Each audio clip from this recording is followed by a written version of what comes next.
on the surface, and again, the quality of the type of movie it's making. Not we're talking about the script, just like general quality of stuff. Like if we're basing it on just other qualities besides just the script, it's not that bad. And I do think like it's easily enough.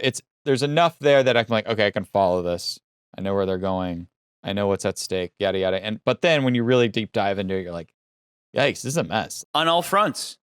I already laid out on all fronts. Yeah. No, it just doesn't punch, like, story script-wise, it doesn't punch hard enough where it needs to punch. The stuff that it does have is weird and doesn't quite make sense. And then it's like, okay, well, if I'm going to compare it to movies that I think are some of the worst Bond films, what do we have on the bottom? We've got... It's You Only Live Twice, Die Another Day, Diamonds Are Forever, Moonraker, Live and Let Die, The Living Daylights. Okay, so even those bottom three, right? And then Moonraker.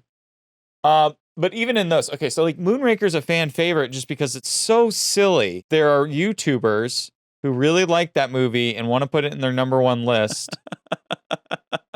and I question all of this. Because they watched it as a child.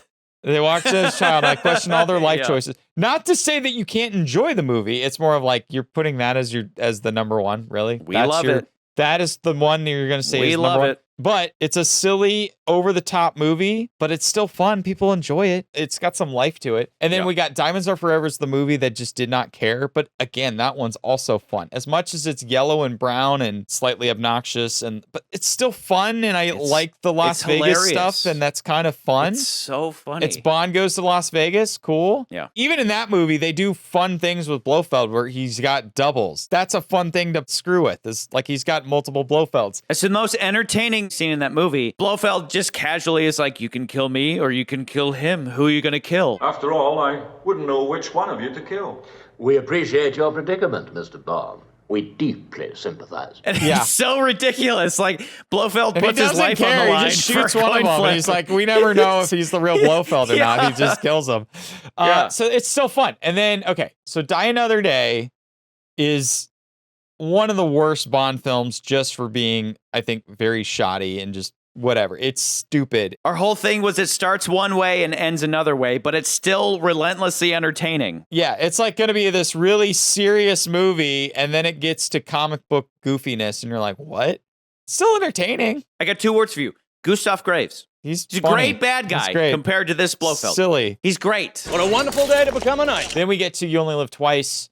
And it's a classic Bond movie. And that's where I'm like, why did this movie end up here? Because it is like a classic Bond where we're like, it's Connery. They handle Spectre in the same way they handled it with Thunderball, and they handled it with From Russia with Love. And like Spectre is still kind of handled in a way that you're like, that's what I expect out of Spectre, right? And then but then the whole movie's built up to the reveal of Blofeld. And you're like, oh, this is cool. Close the shutters. It has more shutters. That's another advantage that this movie didn't have. This movie had no shutters. This movie doesn't have any shutters. It has no shutters. There's no ninjas. Little Nelly, that was cool. Okay, another thing this movie did not have that I wish it did. Remember how he had like all these allies? Remember the guy from Japan where they're like, Tiger. In Japan, men always come first. Women come second. I might just retire to here. He's a hero. Tiger but Tanaka that guy is a in himself hero. is fun. Like he's just kind of fun. So you're like, oh, this is great. With all of that, then I'm like, okay. It's at the bottom. It has to be at the bottom. It has to be. Let me tell you why. Let me tell you why. Because you just ran through each movie descending. Each one, I'm like, not great, but I love it. Not great, but I love it. Not great, but I love it. I get down to You Only Live Twice. The reason it's down there is because a lot of it is kind of pathetic and laughable. But as I'm watching You Only Live Twice, I'm like, you're so cute. I just want to pat it on the head. Like, oh, you only live twice. You're so adorable. You're so bad and embarrassing at times, but you're adorable. I never once hate it.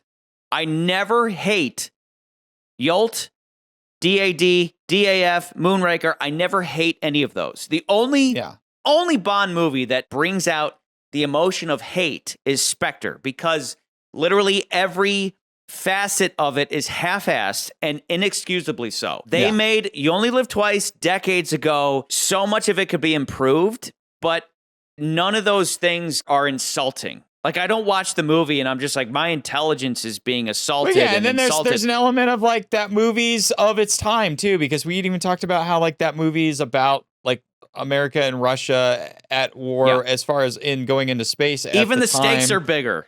Even the stakes, The stakes of pitiful, are at least, you only the live stakes twice. at least have some World kind War of weird III. implication. I'm like, it could cause World War III, I guess, because of space. But it's like vague, but it's not as vague as this. Dude, it absolutely is World War III. They're about to call upon the American military powers. Oh, that's already. right. That's right. They're ready. And we see that the scene. code word is imminent. You know, like that's what's happening. We see that scene. We see the scenes that make it a big deal. But like, you don't see that scene. You don't see the equivalent of that in Spectre. It's lazy. And it's such a waste of potential, and it's retroactively fucking with better movies that came before it, and it's got the forced romance, and it's got no Bond allies. It's got Q, who's done a complete 180. It's just one thing after another that's just like, who was in charge of this? How did you this up this badly? And to put it succinctly, it's the only movie that I actively hate. I don't hate any other Bond movie.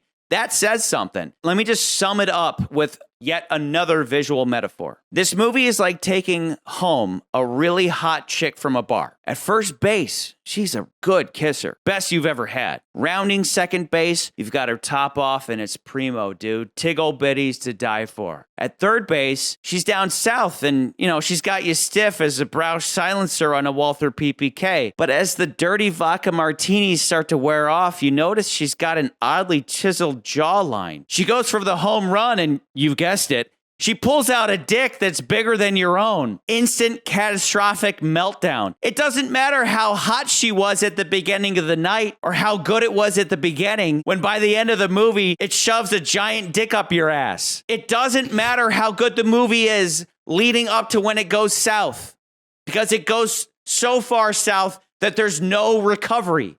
There's nothing that you can say about this movie that's like, well, like again, Skyfall, it's like, God, it's got all these faults. Well, at least it has Bond, Silva, and M. It's got some meaning there. This movie has nothing to redeem it. Nothing. It's a structure, but it doesn't have a foundation that's secure. And so they're just like hastily built this structure. Like, we got the Spectre pieces back. Great. We'll put that in the thing.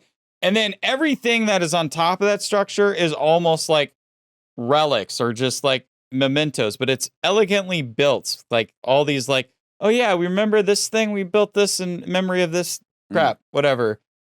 But there's a hurricane's coming, and that hurricane just decimates the living crap out of this. And then a tornado comes. And then a meteor hits, and then a nuke goes off. It's just like, it didn't sustain any of these attacks. Like one by one, it all falls down. A movie like Skyfall is built on a sturdy foundation with a really sturdy villain plot, with a villain story that connects all these major characters together. And then the train sequence, it gets hit by a hurricane and a bit of it falls down. To follow the metaphor, a bit of the hurricane, it's like, oh God, the roof blew off. And everybody's like, the roof! It didn't hold up. And it's like, yeah, but by the end of the movie, they rebuild the roof.